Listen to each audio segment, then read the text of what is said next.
What is up, everyone? It's your good friend Patrick O'Dowd back for the first time in a long time on a Tuesday. That's right, everyone. We are back with the Four Corners podcast here on the Chairshot Radio Network, it's part of the chairshot.com, where we remind you to always use your head. Thechairshot.com. Always use your head.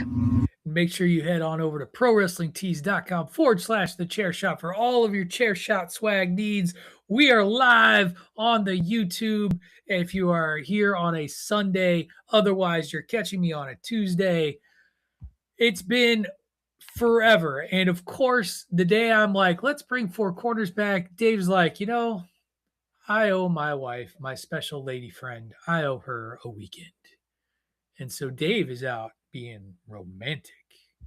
I don't know what that means, but that's okay. They took a trip to the coast is what I heard. Trip to the coast.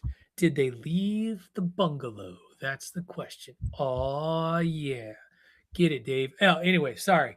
It's been a while since I've been able to make fun of Dave while he's not here. You heard and see on YouTube. You heard if you're listening on your favorite podcast. Make sure you like and subscribe, by the way, to the Chairshot Radio Network, thechairshot.com, wherever you get your podcasts as well. That keeps you up to date on everything we do, including Patrick returning to shows after significant hiatuses, whether it be Four Corners and or the Grown Ass Man Show, aka the Greg DeMarco Show, aka I'm sure 7 million other titles in the 10 plus years we've been doing that podcast. But you do see and hear also a suitable fill-in for the Four Corners podcast today. That is our good friend, the executive vice president of Wednesday night programming, Mr. PC Tunney. How are you, man? Your Brewers are rolling, by the way. Enjoy it. Thank you for the prospects. Thank you for Dustin May. I hope that he pitches as well for you as he did for us. He was like one of the few bright spots as we got past the All-Star break when the team finally played the way I expected him to all season. At the very least, we won't have to face him anymore because I wouldn't necessarily have called him a Brewer killer, but he was a Brewer cooler, that's for sure. He gave you fits. I think he was one of few successful pitchers against the Brewers lately. That's cool. And you got Jojo Romero, a guy who I think with rest will be better. I think he was overused by Ollie Marmol because the bullpen is so bad in St. Louis. So and that's kind of take a little bit of the innings off of Uribe and Miguel and man, the guy who I think leads the baseball and wins at 13-2 as a mid reliever, Ashby. Yep. So yeah, you got to get some relief for those arms, especially because we all know in the postseason, the arms are in my opinion, arms are more important than bats. Arms, pitching wins championships, just like defense wins championships, as the old adage goes. We have a special episode of the Four Corners podcast today. We're doing something a little different, something I like to do when we have a different host or a guest host. And actually, Tony was part of the last time we did something special. Everybody knows Patrick O'Dowd likes a good listicle. And so we have come up with it. The last time we did a listicle show, it was our top 5 television or radio calls of all time. For us, our personal ones. And we're going to do something similar today. Today, we're going to talk a little news, and then first, because I got a couple things I want to get Tony's thoughts on. One is just an homage, but the other one is his thoughts, another baseball thing. But then we're going to share and I called this 5 teams we know by heart. So this is a greatest of all time list, but not a greatest of all time list in the sense of us putting things in the annals of sports history. These are the teams so ingrained in our identity as sports fans, whether it be of our teams or other teams, that we can tell you just about everything you need to know about that team. And so I'm looking forward to hearing Tony's list. I have a guest that is going to have a Wisconsin slant, just like mine's probably going to have an Illinois/Missouri slant. We'll get to that when we get to it. But first, I want to go back to MLB, and I gotta retype in my my moniker that I had underneath my title, because I am number one Boston fan hater. And I hate Boston fans in particular right now because the Boston Red Sox, since June 24th, Tony, do you know what their record is without cheating? The Boston since June 24th. They're like 29-5 or something like that. 31-5. You got the losses right. 31-5. This was a team that looked like dog shit for a month and a half, and I'm like, oh, thank God, I don't have to listen to Boston Red Sox fans. And now I have to listen to Boston Red Sox fans. What blows my mind, what legitimately blows my mind though, and it is crazy. What did you do? Age years growing up a Midwesterner and having to deal with the coastal problems of a Boston Red Sox fan. It was it came in waves. Oh, it's hilarious. so I move out there in the early 2000s because I was in New England when Boston broke the curse. They won the World Series. Yeah, against my St. Louis Cardinals. With that, and that team had Larry Walker, Albert Pujols, Scott Rowland. Speaking of teams I know by heart, Chris Carpenter on the mound. Like, they were loaded. And Boston pulls off the miracle of miracles in the ALCS against the Yankees, comes back from 3 down, wins 4 straight. And I went, that series isn't – the Cardinals are not winning that World Series. And they did not. They got swept. It was like so much momentum from that Johnny Damon idiots team and was – kudos to them. But man, as a guy who was excited to see his team back in a World Series and thought, man, we're really good. And they were really good. You know, Jim Edmonds was on that team, like just murderer's row of offense. And they just mowed down. Couldn't beat them. Red Sox sweep them. And I had to listen to that. Plus the Patriots thing, God, the Tom Brady slobbering. And so as a Midwest fan, who has seen his team get theirs at different times, particularly the Cardinals, there just was a serious period of time where you could not escape an insufferable Boston Red Sox fan, whether it be for the Patriots in particular or the Red Sox. The Bruins and Celtics a little less so. Bruins fans are a little obnoxious.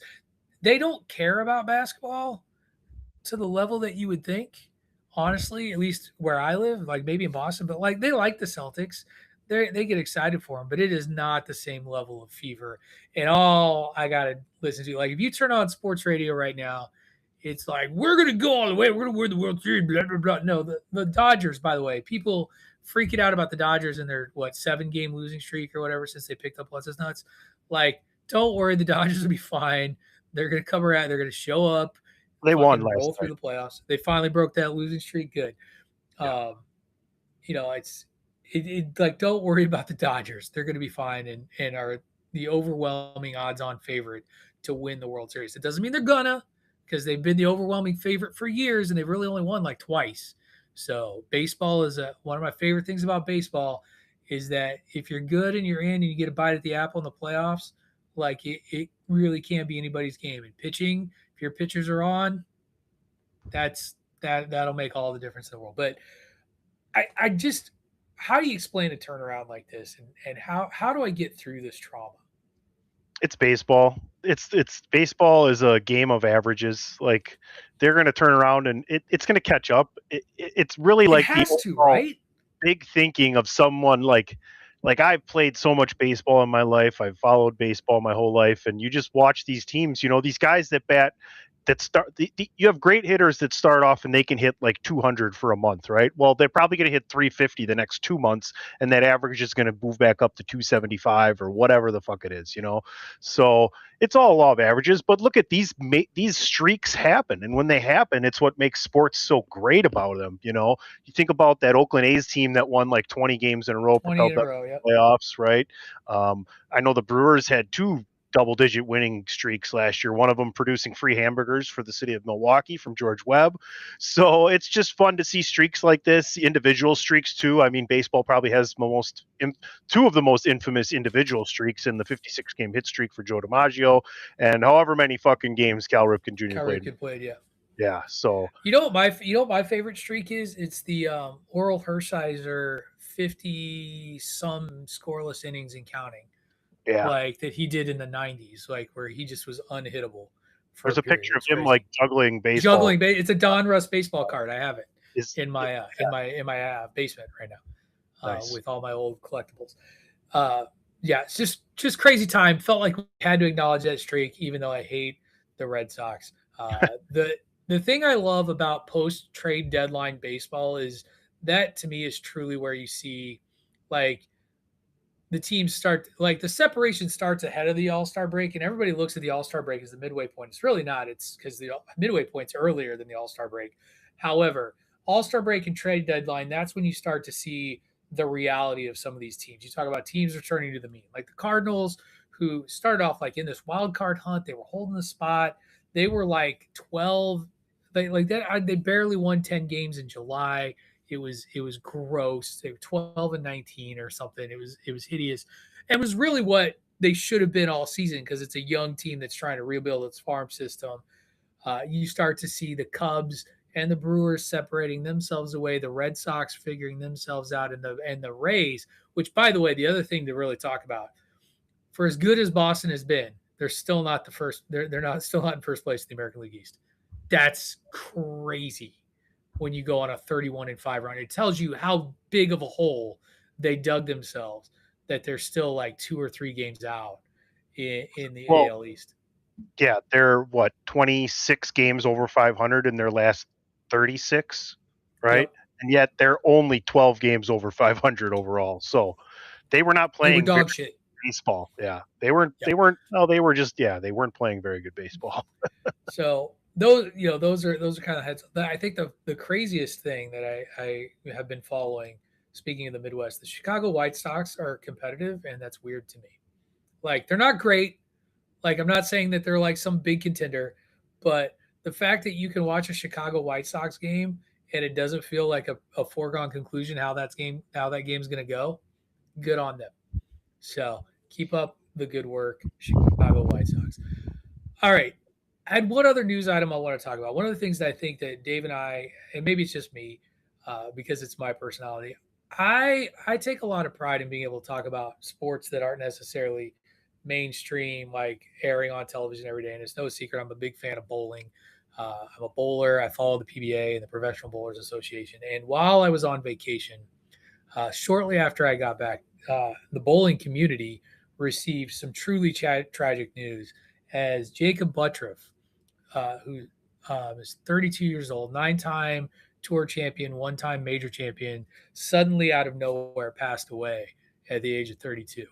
And I haven't been able to follow up on his, if there's been any word as to what, was the causing of his passing, but the community in general, like huge outpouring of grief over one of what I would say is one of the, was always regarded as one of the happier souls, one of the more positive souls that you saw in the sport of bowling, and one of the most interesting and unique deliveries when it came to how he threw a bowling ball. And if you have some time, kids, and you want to see something interesting, and one of the things that I think is the beauty of bowling in general is that there is no right way to get a ball down the lane, and nobody embodied that more than Jacob Buttriff. He was affectionately known as Butters on the tour, and just gone too soon, and it's really been amazing to see how the bowling community has really rallied together, so much so that has overshadowed a lot of rule changes that people are upset about when it comes to regional tours, because losing someone like Jacob Buttriff so young, suddenly at the age of 32, was tragic. And so just wanted to take a moment, recognize that, and raise a brief glass to Jacob Buttriff. And I know you don't follow the tour like I do. I'm not expecting you to throw too much at that one. So just something I feel the need to point out. But with that, on that somber note, I'm going to take a second here to pause. We're going to give you a little network identification. That's what we'll call our commercial break. and we're going to come right back. And Tony and I are going to do a fun little listicle of 5 teams we know by heart. So stick around for that. You're listening to the Four Corners Podcast here on the Chairshot Radio Network, part of the Chairshot.com. Why should you visit thechairshot.com? Thechairshot.com is your home for hard-hitting reviews, news, opinion, and analysis with attitude. Why? Because you're smarter than the average fan. Thechairshot.com. Always use your head. And just like that, we are back. That's right. Welcome back, everyone, into the Four Corners Podcast. Patrick O'Dowd, PC Tunney here on the Chairshot Radio Network, part of the Chairshot.com, where we remind you to always use your head. Make sure you head over to ProWrestlingTees.com/the Chair Shot for all of your Chair Shot swag needs. And Tunney, when I knew Dave wasn't going to make it for this week's episode, I knew, the bandwagon nerds always happens. Like it always happens. This is the ultimate in expendable shows. So many times, David, I'll be like, Dave will be like, I could just put up unidentified history. I'm sure he's got another one somewhere floating around that's ready to go. Check that out. Maybe DJ needs a little more time so you can see the shirtless wonder. That could happen. But my point is that on Sundays, when we get up to record this, sometimes things happen, and this is the first show on the chopping block. Because while we love this show, it hasn't become as indelible to the two of us in making it happen. But I knew I wanted to get the show back, and I thought, what better way to do it than to have a guest and to just have two dudes, talking ball, and in the form of talking ball by sharing with our listeners our greatest teams that we know by heart, those teams that have been so important to us in our fandom that we can still talk to you about them as if they were playing right now.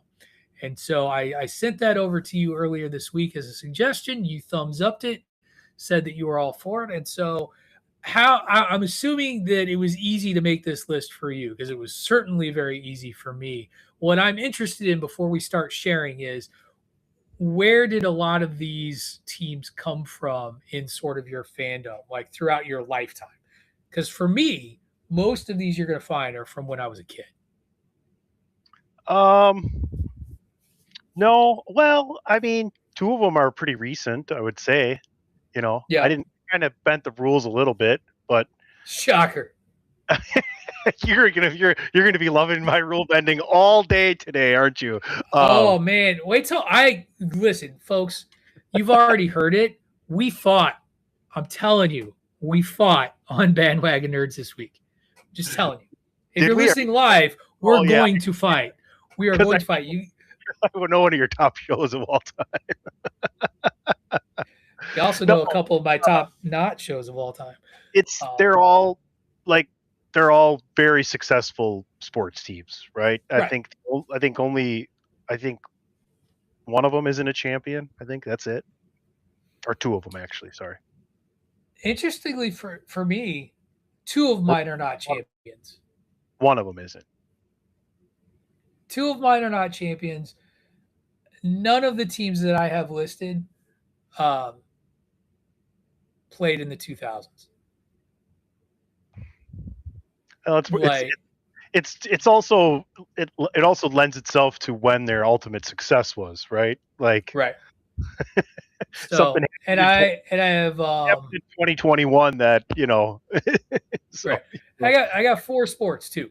So I don't know how many sports you have in yours, but I have 4. I have 4 different sports. Basically, the big 4. I only have 3. Cool. So I'm gonna let you go first. Okay. And folks, this for me, I have no order with these teams. These are teams we know by heart. So I feel free to share this list however you want to share it. I will we can talk. I will talk to you about teams I left off the list, but I'll start with you. Your first team you know by heart. Mine is the late 80s into 89 is obviously the year and the team, but they were also in the World Series in 88. They were also in the World Series in 90. It's the Oakland Athletics. I was a huge Mark McGwire fan. Jose Canseco had the Bash Brothers poster, right? Ricky Henderson, Dave Henderson, Dave Parker was on that team. Walt Weiss, Mike Gallego. Who the fuck else? Terry Steinbach was your catcher. Yep. Carney Lansford, Dave Stewart. Here, I got it here. This pitching staff is ridiculous because Dave Stewart won 21 games. Mike Moore won 19 games. Storm Davis won 19 games. Bob Welch won 17 games. They had 4 guys starting win at least 17. And then in the bullpen, obviously you had the best closer at the time, Dennis Eckersley, and then you had guys like Todd Burns and Rick Honeycutt with the sub 2.4 ERAs coming out. Like, that's really backing a team up. One of the greatest managers of all time, regardless of how you feel about him as a person, Tony La Russa. But yeah, just an awesome team to watch. The Bash brothers. Ricky Henderson was just excitement. Ricky Henderson was about as exciting as baseball could get, to be honest with you. He was one of the greatest leadoff home run hitters of all time. And then when he got on base, it was nonstop action in a game that was maybe not known for having as much action as Ricky Henderson brought to it. So the home runs, the base stealing, and then the solid pitching. Dave Stewart's presence, I still remember. He had that death stare and just a really good fastball. So yeah, for me, it was the 89 with athletics. That Dennis Eckersley sidearm delivery forever, lives in my brain rent free because of how great they were. So excellent way to start us off. I too am going to be in the 80s. I'm gonna go with surprisingly my all-time favorite St. Louis Cardinal team. They did not win a World Series. That was the 1987 St. Louis Cardinals. Leading off and playing left field was Vince Coleman. Batting second and playing shortstop, Ozzie Smith. Batting third and playing second base was Tommy Herr. Batting fourth and playing first base was Jack Clark. Batting fifth in center field was Willie McGee. Batting sixth and playing third base was Terry Pendleton. Batting seventh and playing right field was Curt Ford. Batting eighth and catching was Tony Pena. You had a starting pitching rotation of Greg Matthews, Danny Cox, Bob Forsch, Joe McGrain, and John Tudor. Closer, Todd Worrell. Todd Worrell from about 1987 until he got traded away to the Dodgers was damn near unhittable as a closer. And it always killed me that he never got an opportunity to win. Plus, you had Ken Daly, who was a great left-handed relief pitcher that also came in and closed out some games. And then on the bench, you had the secret weapon, as he was known, Jose Oquendo. I loved that team. I thought that was the first. So I was 9 years old when that team was prominent. I don't remember 1982 when they beat the Brewers. When they beat Harvey's Wallbangers, I don't remember. I was 4. I was not 85. I was 7. And so I kind of remember that one. We all talk about Deckinger and the missed call that probably cost the Cardinals a World Series. But again, you got to get over that blown call and you got to make the pitches to get out of that situation, not lose the game. And then you go over to 87 where they could not win in the Homer Dome in Minnesota. That series, every game in that series was won by the home team. And I just remember I grew to hate Frank Viola and Gary Gaetti. Gary Gaetti, because as his nickname is he's the tuna. He looks like a fucking fish. Who is the first baseman? Kent Hrbek? Kent Hrbek. Kirby Puckett, of course, was on that team, Hall of Famer. Great team. Terrific team, and they would win another World Series with a lot of that core against the Braves down the road too. Was that Tom Kelly? Tom Kelly was the manager. Yeah, they were so good. And I say this to this day. I just remember when Jack Clark got hurt towards the end of the season, that you just wondered as a Cardinal fan if he doesn't try to slide into first base and fuck up his knee. How does that makes that lineup totally different? That was their true pop. Whitey Herzog was all about stolen bases and that sort of thing and moving runners along. But Jack Clark was the home run hitter. Jack and Willie and Terry could hit the ball out of the park. And you lost a bat. and you lost a big bat, and it sucked. But we still went 7, and I love that team. Play them. That was the team that was on RBI Baseball for the Nintendo.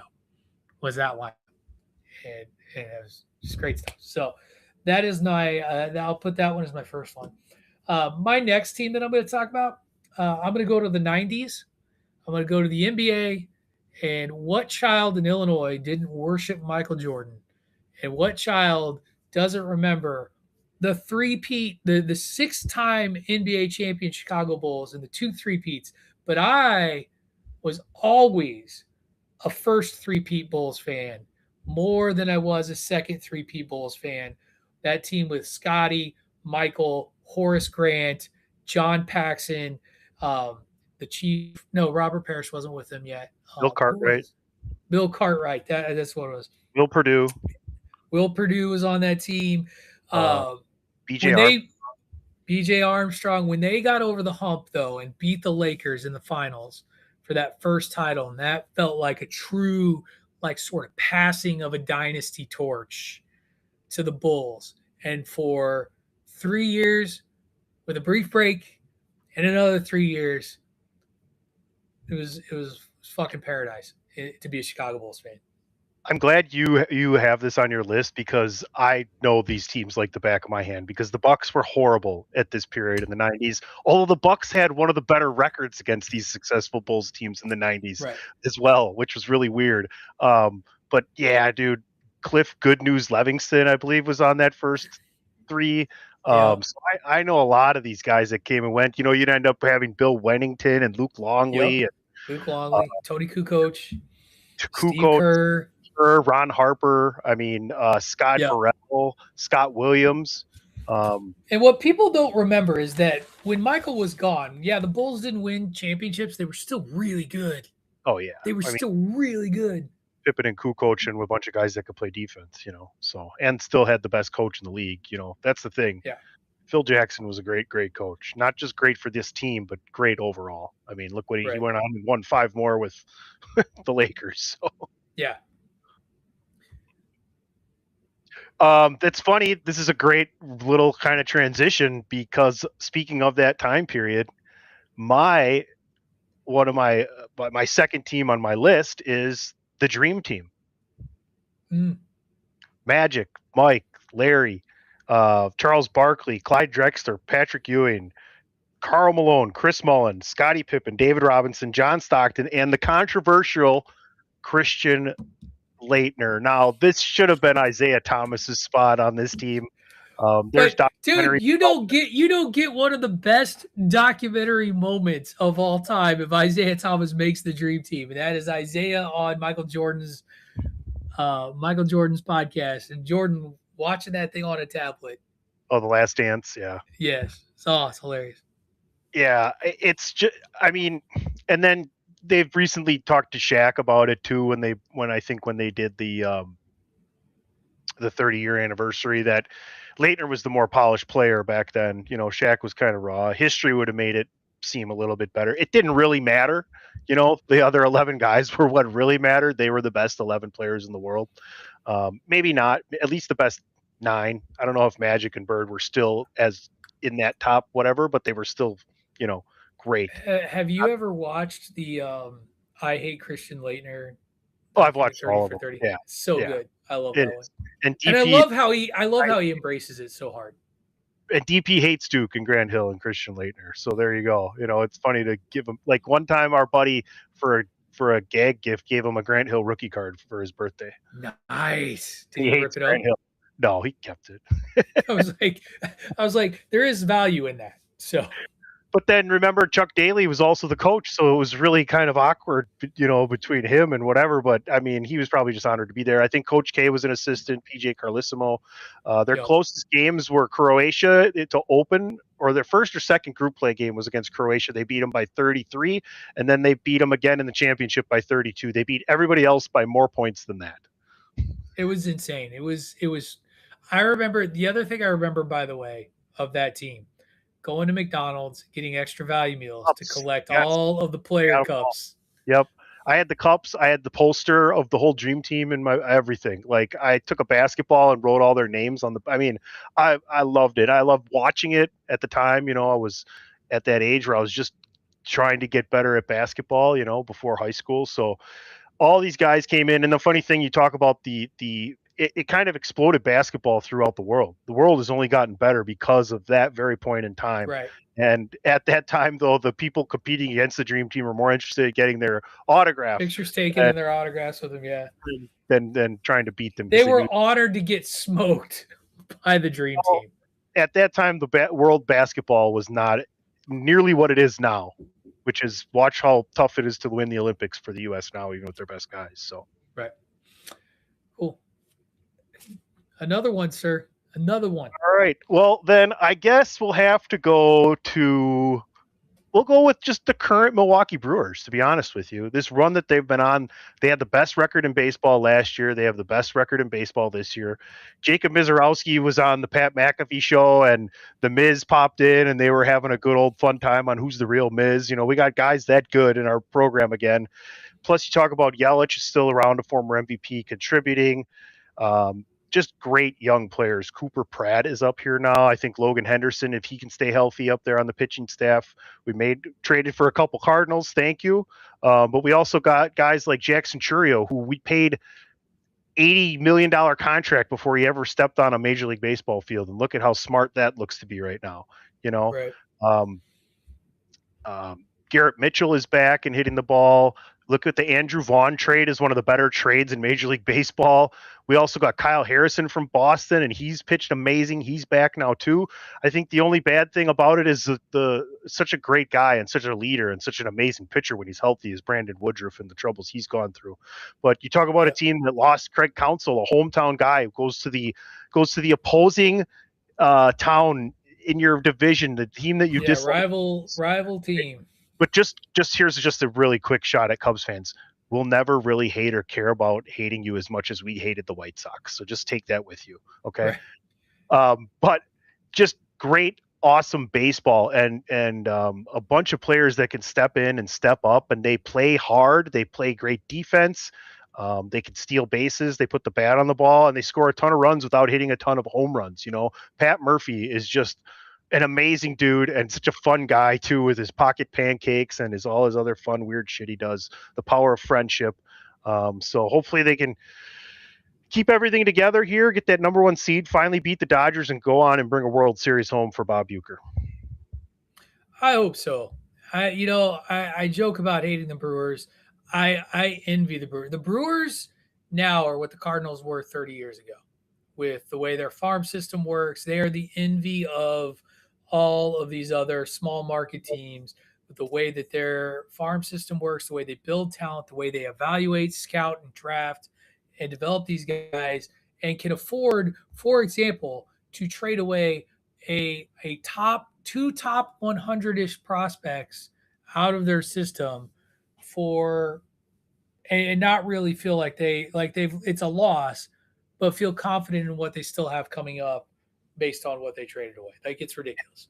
It's funny, we can have just there's a brief kind of passing quick conversation here, but that's the difference between the Dodgers getting Skubal and the Brewers having to trade inside their division almost as a favor, right? Like, hey, next time we're not doing so great, we'll trade you a couple guys for some lower prospects. The Brewers don't have the ability to bring in the massive free agents of talent that the Dodgers do. So their higher prospects are much more valuable than the Dodgers were to them to send to the Tigers. And that's ultimately why Skubal went there, right? Right. 100%. So excellent point. I'm going to shift my attention now to the ice. And the team I'm going to tell you isn't the team that Dave Ungar would think I'm going to tell you, because I'm not going to pick the 2019 St. Louis Blues, the team that won the Stanley Cup. Because when I was a teenager, and I've loved the Blues for as long as I can remember. But there was another team that captured my imagination in 1996. That was the 1996 Colorado Avalanche. They had some of the best lines in history. Is that Patrick? Anchored by Joe Sakic and Peter Forsberg for their top 2 lines. Goalie, yes, Patrick Waugh was the goalie. Here's the interesting thing about that team, though. their backup goalie, Stefan Fisse, played 2 games less than Patrick Waugh in that season. Waugh played 39 games in goal. Fisse played 37. They had 2. And to quote the Ted Lasso episode, they had 2 aces in goal, 2 very, very good goaltenders that allowed them to win. Adam Deadmarsh, Adam Foote, Claude Lemieux was on that team. Fucking just talent all the way, top and bottom. Joe Brousseau, just unreal. And I loved that team so much that I bought for my PlayStation NHL 98. And I played as the Blues, but I took every player I could from that Avalanche team and traded them to the Blues outside of like Brett Hull and Grant Fuhrer and Chris Pronger. Did you turn override trades on? I had override trades. I made this Colorado Blues team that oddly enough never lost a hockey game, but it was so fun. That team was so good. Swept Florida in the Stanley Cup Finals. Won the last game in overtime. It was like I can't remember how deep into overtime it was, but that team, Mike Rickey was on that team. Just ridiculously talented. I loved him to death. And so that's the third team I'm sharing with you all today. Hockey. Yeah, I love hockey playoffs. We used to have a bet with our buddies where we'd all draft 2 teams. We'd get 8 guys, and you'd get a first or last pick, and it was always fun because, especially with hockey, you could end up with the 7 or 8 seed and be in the finals, or the 6 seed. More so than any other major playoff where you think of like basketball, baseball, football, and hockey, right? Hockey's got most lowest seeds winning, besides maybe the NFL. That 2019 St. Louis Blues team was in last place in January and looked dead in the water, made the playoffs, got like the last or next to last spot, and won the cup. Like that's the beauty of hockey. Hockey and baseball are the 2 most similar teams in kind of the way ebbs and flows work. It's hockey with an 82 game season, baseball with 162. You need that many games for a reason. And it's why their playoffs are so beautiful, because it really is, most of the time the best teams win. This year the best team absolutely won. But you look at the unpredictability of a hockey game. It's so amazing. Hot goalie changes everything, and that's what happens there. Or in the case of this Avalanche team, 2 really, really fucking good goalies that just, you lost a little when Fisse was in. She didn't lose that much. So great team. I'm going to go to the hardwood again for this one. College basketball. And again, this is a team from my childhood. I was 11 years old, when Lou Henson took his Flying Illini to the Final Four. And this was, again, a team I legit, as a child, I cried big old bawling tears when they lost on a tip-in to the University of Michigan, a team they had dog-walked 2 previous times, and the third time we didn't box out a guy. That team had Nick Anderson, Kenny Battle, Lowell Hamilton, Kendall Gill, Stephen Bardo. That was the starting 5 for that team. Nobody over 6'8", I want to say, on that. And they were springy, athletic dudes. Marcus Liberty coming off the bench. They were electric to watch. They loved to run in transition out of the break. Nick Anderson would go on to have probably the strongest pro career with Orlando. Kendall Gill had a great pro career too. Those 2. Anderson was an all-star multiple times. Kendall, I think, was occasional, like once or twice. And Kendall Gill still he does work in Chicago for the Bulls on their television and radio broadcasts, and is a fiercely loyal University of Illinois alum. Was very, very much a part of the 2026 team that made its way to the Final Four before falling to UConn. It was an amazing team, and it was electric, and you just thought they were going to be like that forever. They were special, and so didn't box a guy out. Didn't box a guy out on a missed shot. Michigan got a tip in. Illinois lost the game, and Michigan went on to. Did Michigan lose the national title game that year? I can't remember if they won it or not. That the year But they I beat know Seton Hall, I think. maybe. All I know is that Illinois would have beat them by a hell of a lot more. And but that's why you play the games, right? And that's why they say it's hard. It's hard to beat a team that you face in conference repeatedly over and over and over again. They're going to get you, and Michigan got them. So it was a bench player too. It wasn't even a star for Michigan. So that's my fourth team. What's your fourth team? My fourth team is a little basketball team from Milwaukee in the year 2021. It's our only NBA championship. Well, it's the only one I've been alive for. It's our second one. First time in 50 years. Literally, Fiserv Forum is the arena that Giannis Antetokounmpo built. The Bucks if the Bucks don't find a way to become a consistent playoff team without Giannis, I don't know if they're still here, to be honest with you, because this town wants to support a winner, and when the Bucks aren't winning, they really have a hard time getting fans there. But it hasn't been like that for a while. But this team was awesome. The trade for PJ Tucker was amazing. The fact to bring him in and just solidify the grit of this team that had already been the best team in the league 2 years prior and blew it, when the year Kawhi won it with the Raptors. But Brook Lopez is probably underrated, one of the best free agent signing. I think he was a free agent signing for the Bucks. I don't think they traded for him. But what he did to come in and be another top 10 shot blocker and defensive big presence along with Giannis, and then to be able to also spread the floor with Drew Holiday and Chris Middleton. Chris Middleton's the most underrated person to the success of this Milwaukee Bucks team, by the way, because Giannis was out in the playoffs. Middleton had a couple 40-point games. Like, this is like a walking bucket, Chris Middleton. And the fact that those two guys, their first year ever on NBA 2K, I think, were the lowest rated on that Milwaukee Bucks team the first year they were. Like, their rating, 2K rating, and they stay together this whole time and end up winning a championship after all those years. Shout out to Budenholzer, who I guess we didn't know what we had until it was gone. But now this is a whole new era for the Bucks. But what a fun team to watch, and what a great team. Drew Holiday as well. What a great guy to have here in Milwaukee and his family. And then you had backups like Pat Connaughton. Who else was a big guy off the bench? I'm trying to remember here. Anyway, it wasn't a very deep bench, I'll tell you that. Didn't have to be. Jordan Nwora, a couple guys like that. Torrey Craig. Torrey Craig, good job. But yeah. All right, man. Well, sorry.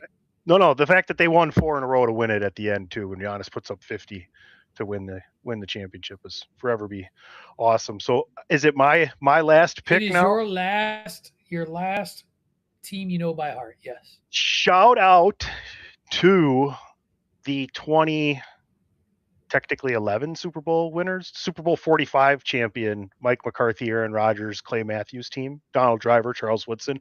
But my favorite Green Bay Packers team of all time is coached by Mike Holmgren, along with one of the greatest staffs of all time. Though you have to admit that if you're done making your face Chicago Bears fan, because I'm sure we're gonna get to the Bears next. What do you mean? What could happen? No, but I mean, and rightfully so, because we're probably after this about to talk about one of the other greatest teams of all time, to be honest with you, as far as Hall of Famers go. Yeah. But you look at the guys that were on that team. They had Antonio Freeman. They bring in Andre Rison. They had Keith Jackson and Mark Chmura. I can't remember all the starting offensive linemen, but they were all really good. Frank Winters, Frankie Bag of Donuts, was there. And then defensively, you had Leroy Butler, Reggie White, Sean Jones, Santana Dotson, and just a plethora of other really, really good defenders. And like I said, that coaching staff was amazing. It had been a long time. The Packers had been bad for a long, long, long time before Mike Holmgren came in. I'll be honest with you. Mike Holmgren turned around the Green Bay Packers. They were ass the 70s and 80s, and until Brett Favre took over for Don Majkowski against the Bengals on that fateful day. convinced Reggie to come here, and the rest is history. So yeah, that team for me it was one of the great. They beat Bill Parcells' Patriots team that year. Desmond Howard with his kickoff returns as well. So Yeah. Patrick and the '85 Bears.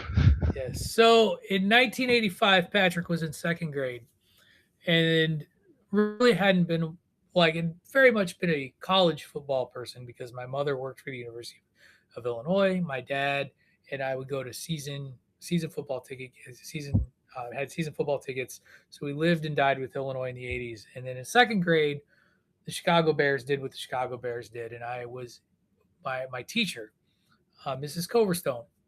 She gave us an assignment that was she broke us up into groups and she had everybody as a poetry sort of class invent a cheer to support the Chicago Bears as they took on the New England Patriots in 1985.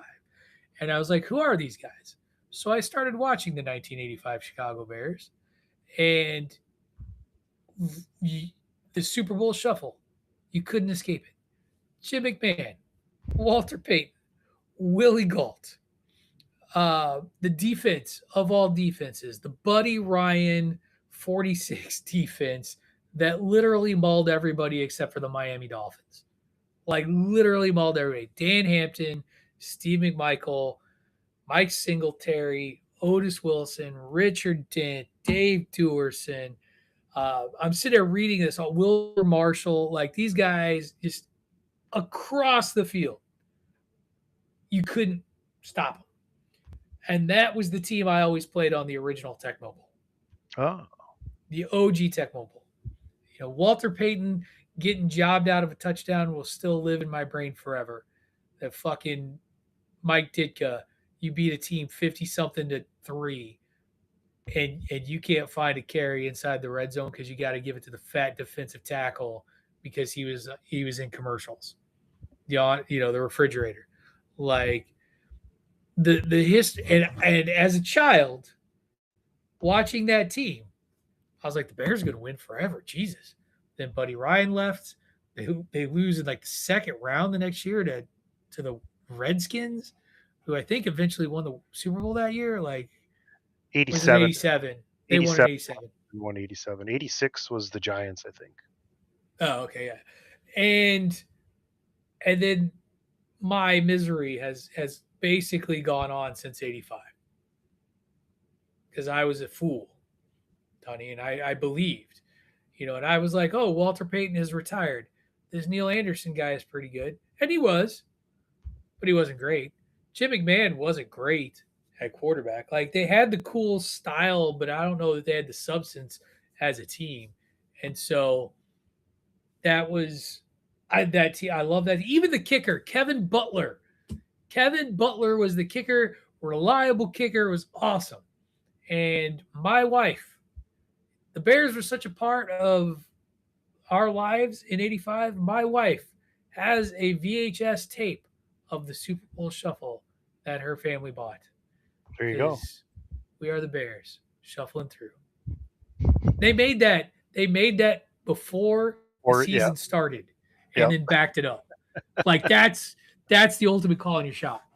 Back to that shit up. Also, fun 30 for 30 if you can find it. 85 Bears. So is a good one to watch. Well. So there you have it, everybody. 5 teams that Patrick O'Dowd and PC Tunney know by heart. I hope you enjoyed this, guys. Cheers for us.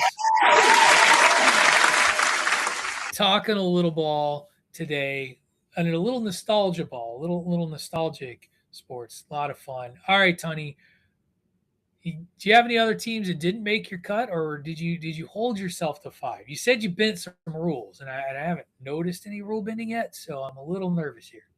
No, it was just the honorable mention for the Packers there, taking the dream team. The Brewers kind of last year and this year, that kind of team. Yeah, my honorable mention, the 2019 Blues. I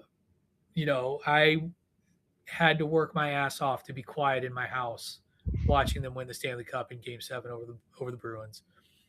There is one honorable mention, and it's the 2001 Milwaukee Bucks, where we had we had to split like a 20 or 30 pack of tickets, me and a couple buddies. And that was the year they made it all the way to the conference finals and lost to Philly. And we were at every single playoff game that year. We were in the lower bowl for any of them because we were like late teenagers, almost 20, I think, at the time. So we were poor, but we went to all the games, and just what a fun team that was. George Karl, coach in or Milwaukee's original big three of Cassell, Ray Allen, and Big Dog. And then the 2011 St. Louis Cardinals. David Freese with the most memorable misplayed triple. That ball should have been caught. I'm happy it wasn't. Thank God for shitty defense. Go Cardinals. But all right, folks, there you have it. That's going to do it. We're going to wrap up here real quick before we go. Again, just one more time, I'm going to flash that up here. This is the chairshot.com. Make sure that you are following us on all of your social media platforms. Make sure you follow our X account. Make sure you're heading over to ProWrestlingTees.com/chairshot. Make sure you are following us on your podcasting networks. Give us likes, subscribes on YouTube, everything you can to keep our algorithm or keep your algorithm going with us in it. Before we get out of here, Tony, anything else you would like to add in terms of how they can find or follow you out there in the interwebs? Follow me at PC Tunney. And you can follow me at Wrestling Realist. That is at WRESTLNGREALIST on most social media platforms. You catch me every Monday, Tuesday, and most Wednesdays on this network. Mondays talking nerdy stuff with PC Tunney and David Ungar usually. Tuesdays talking sports with David Ungar and sometimes Tunney now too on the Four Corners podcast. And Wednesdays on the Grown Ass Mad podcast with Greg DeMarco when we feel like it. Thank you, everyone, for listening. We will see you again next week. This has been the Four Corners podcast here on the Chairshot Radio Network, a part of the Chairshot.com.